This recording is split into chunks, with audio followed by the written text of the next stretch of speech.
Il n'y a pas grand monde sur le YouTube francophone qui en parle et pourtant c'est une bombe à retardement, le nouveau standard du monde du montage. Encore plus révolutionnaire, j'ai tenu à réunir toutes les informations que j'ai pu obtenir sur cette nouvelle méthode de travail.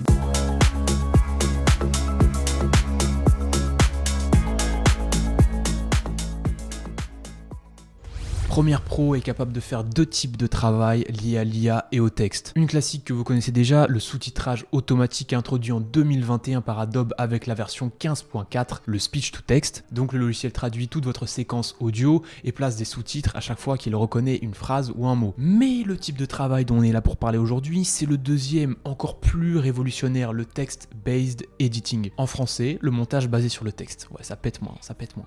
Grâce à cette option, vous allez pouvoir monter votre vidéo à l'aide d'une transcription. Le logiciel va alors identifier les paroles, les blancs, les coupures, les hésitations et vous proposer de les supprimer en quelques clics seulement. Et dans cette vidéo, vous allez apprendre à utiliser cette nouvelle méthode qui s'inscrit déjà comme le nouveau standard du monde du montage. Alors si vous n'avez pas trop suivi toutes ces nouveautés IA, si vous êtes un peu perdu là-dedans, il est temps de vous mettre à jour. Il est temps de vous mettre à jour et de prendre de l'avance. Alors on y va, accrochez-vous.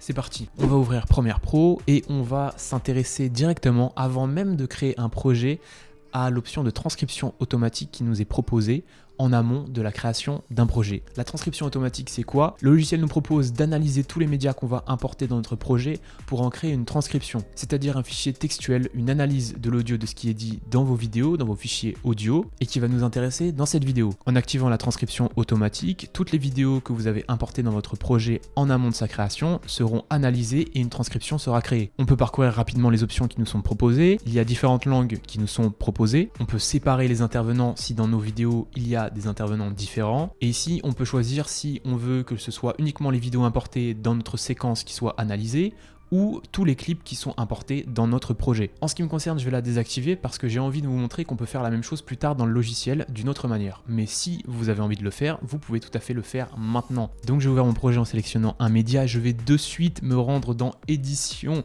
Préférences, Transcription. Vous voyez que la transcription automatique des clips peut s'activer également. Donc voilà, je vous en avais parlé juste avant dans la page d'accueil, mais elle existe aussi dans cette fenêtre. Et on va s'intéresser aux paramètres de langue. Sachez que la langue que vous allez sélectionner ici, c'est la langue dans laquelle vous voulez que votre transcription soit rédigée, pas la langue parlée dans la vidéo que vous voulez analyser. Alors même si je ne parierai pas sur une fiabilité de traduction à toute épreuve aujourd'hui à ce stade de développement, il faut comprendre que ça ouvre la porte à des prestations de montage entre des clients et des vidéastes, des monteurs qui ne parlent pas la même langue. On peut imaginer que bientôt, un monteur espagnol sera tout à fait capable de monter la facecam d'un youtubeur allemand, mais bon, je pense pas que ce soit quand même quelque chose qui se fera. Question pratique. Une fois qu'on a fait tout ce qu'on avait envie de faire, on fait OK.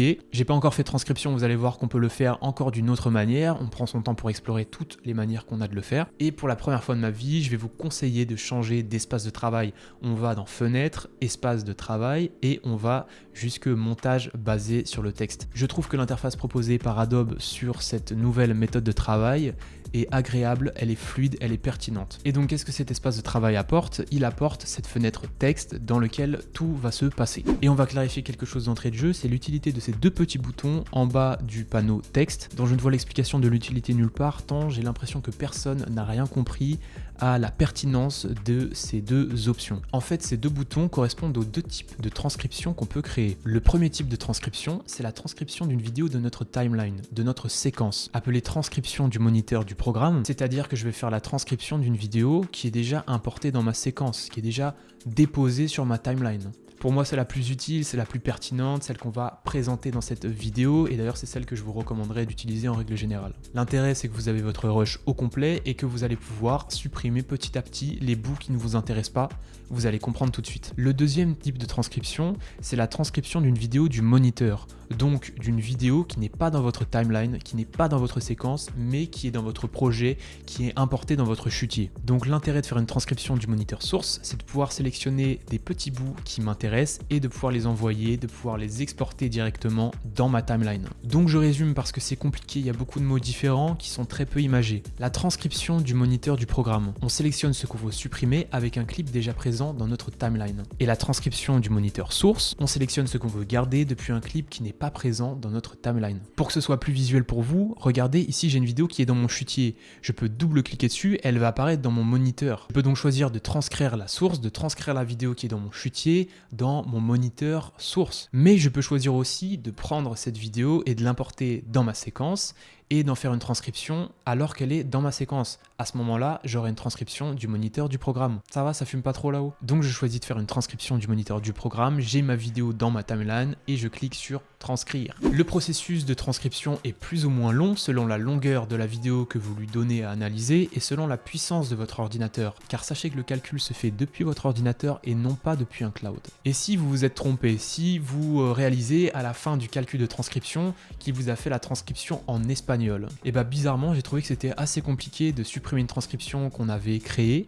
La seule solution que j'ai trouvée, c'est de retirer complètement la vidéo du projet et même du chutier, puis de la réimporter pour faire à nouveau une transcription de cette vidéo, après avoir changé les paramètres de langue en français, comme je vous ai montré tout à l'heure. Et quand la transcription c'est fini, félicitations, vous avez à disposition une deuxième manière de modeler le résultat final de votre vidéo. Pensez de la manière suivante, c'est comme si vous aviez créé une deuxième timeline. Petite pause clarification, le rush que j'ai importé dans cette vidéo est un rush d'une interview qui dure 40 minutes, c'est pour ça que ça a pris un petit bail à transcrire. Désormais avec la transcription, je suis en capacité de parcourir les propos tenus dans la vidéo en scrollant de haut en bas. Je suis en capacité de lire les propos de mes intervenants et non de les écouter. C'est un gain de temps énorme de pouvoir prendre connaissance des propos tenus dans une vidéo d'un simple coup d'œil. Souvenez-vous que je vous ai dit que c'était comme si c'était une nouvelle timeline, une deuxième timeline, mais elle se parcourt verticalement et non horizontalement comme la traditionnelle. Je peux me déplacer de mot en mot grâce aux flèches directionnelles gauche et droite. Je peux me déplacer de ligne en ligne grâce aux flèches directionnelles haut et bas. Et si je maintiens un maj et que je me déplace avec les flèches directionnelles de mon clavier, je peux sélectionner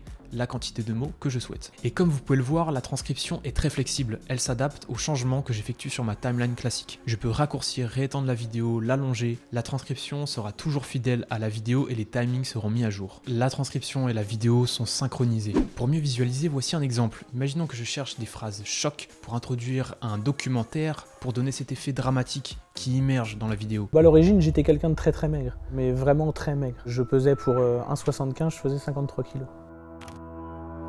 Je me pesais tous les jours, j'étais obsédée par mon poids, j'ai continué à perdre du poids jusqu'à en arriver à 38 kg.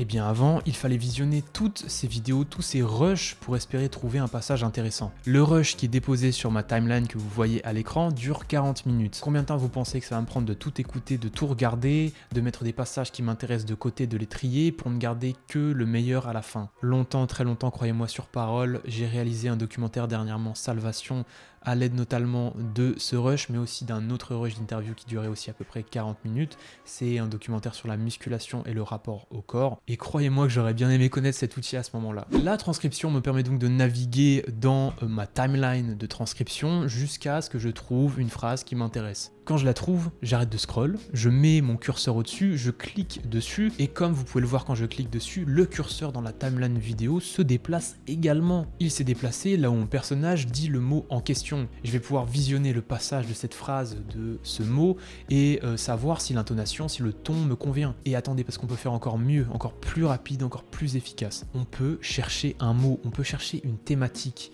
Et dans le cas d'une interview, c'est ultra pratique. Sur ce rush de 40 minutes que vous voyez sur la timeline, j'ai interrogé Florian sur son rapport à son corps, à la musculation, et mes exigences de rendu pour la vidéo finale sont de ne pas dépasser 6 minutes. Donc sur une interview de 40 minutes, il va falloir supprimer beaucoup de choses. Et je me souviens que j'avais amorcé l'interview ce jour-là en demandant à Florian de retracer son parcours sportif, par quel sport il avait commencé, et le football, la motocross. Donc tout simplement, je vais appuyer sur ma fenêtre de transcription, je vais appuyer sur CTRL F pour pouvoir surligner la barre de recherche et taper directement le mot football. Et chaque fois que le mot football a été prononcé dans cette vidéo, il apparaîtra. Et juste comme ça, en 2 secondes, j'ai repéré le passage qui m'intéressait dans toute cette vidéo et je vais pouvoir supprimer tout ça pour gagner de la place. Et comment on supprime ça proprement? Eh bien sachez que vous avez deux options de disponibles qui sont juste en haut de votre fenêtre de transcription.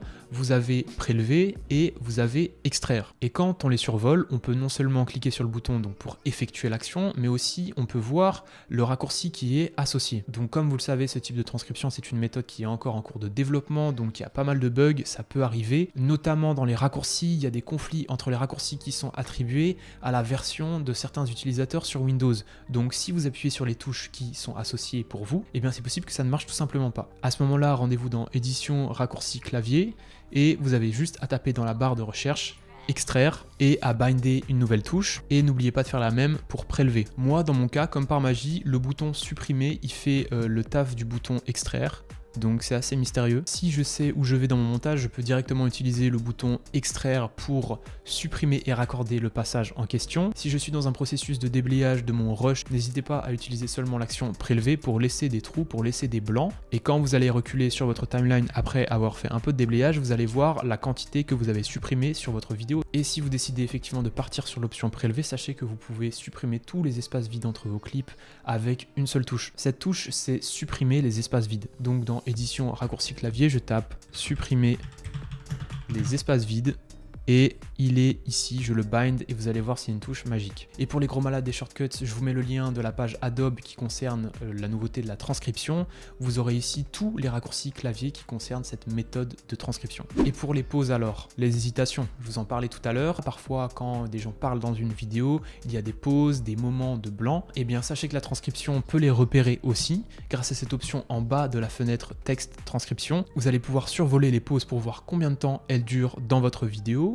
Vous allez pouvoir cliquer dessus et les prélever ou les extraire au même titre que les passages vidéo comme on a vu auparavant. Dans le cas du dérushage d'une interview, je serais très prudent avant de supprimer des silences parce que parfois les silences ont une valeur émotionnelle bien plus forte que les mots. Donc quand on souhaite transmettre une émotion, il faut savoir jouer sur les silences. Ça permet également de rythmer notre montage. En revanche, dans une vidéo informative comme celle que vous êtes en train de regarder, donc constituée de la facecam que vous êtes littéralement en train de regarder, je vais avoir beaucoup d'hésitations, de moments de blanc, de moments où je vais me taire parce que je vais relire quelque chose dans mon script qui se situe sur cet écran, des moments où je me gratte le nez, des moments de vide cérébral où je vais contempler le vide pour recharger mes batteries. On sélectionne la pause et on la supprime. Et sachez que vous pouvez paramétrer la durée des pauses grâce à ces trois petits points situés en haut de la fenêtre transcription. Dans pause, et on va dans définir la durée de la pause, et ici vous pouvez bouger le curseur, vous allez voir que la transcription à gauche va changer en même temps que vous changez la durée minimale de la pause. Mon conseil c'est de laisser le temps de pause sur 1 seconde, c'est très bien. Si vous le bougez plus bas, vous allez vous retrouver avec des pauses toutes les 2 secondes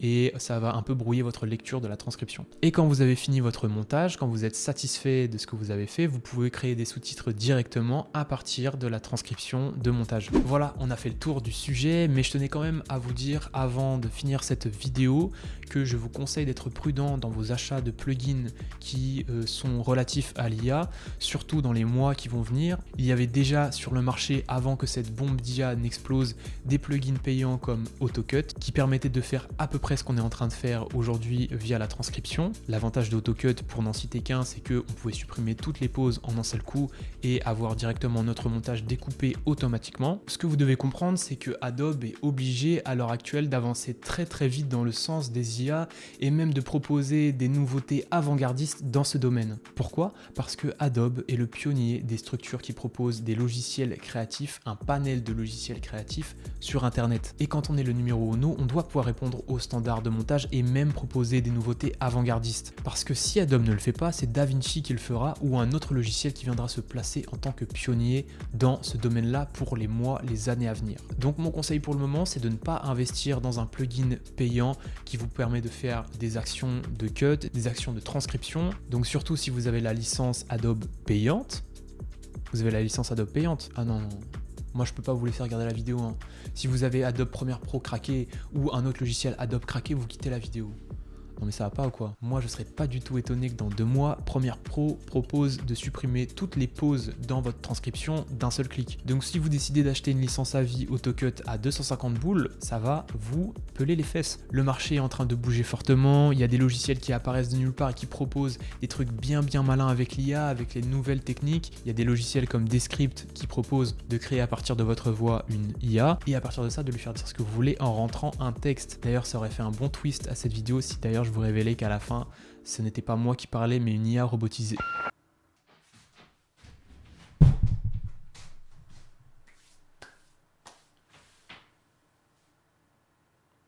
J'espère que vous avez apprécié la vidéo. Si vous avez des questions, n'hésitez pas à les poser en commentaire. Je me ferai une joie d'y répondre. D'ici là, on se retrouve pour une prochaine.